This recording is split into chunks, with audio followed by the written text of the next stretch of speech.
কবিতাৰ শিৰোনাম জীৱন উপন্যাসৰ আখila কথা বৰষা আবৃত্তিকাৰ শৰৎ দাস।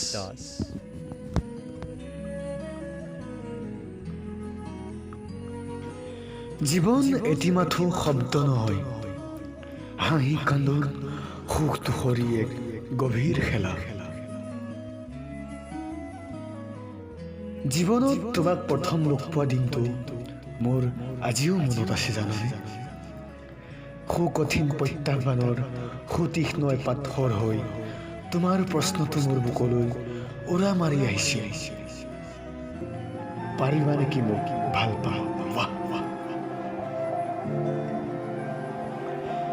বতাহীন বন্ধ ঘৰত জ্বলি থকা অকম্পিত শিখাৰ দৰে তুমি মোৰ কাষত থিয় হৈ আছিলা। মই ভাবিছিলো মোৰ সুন্দৰকৈ সজোৱা জীৱনটো যদি তছনছ হৈ যায় পলকতে,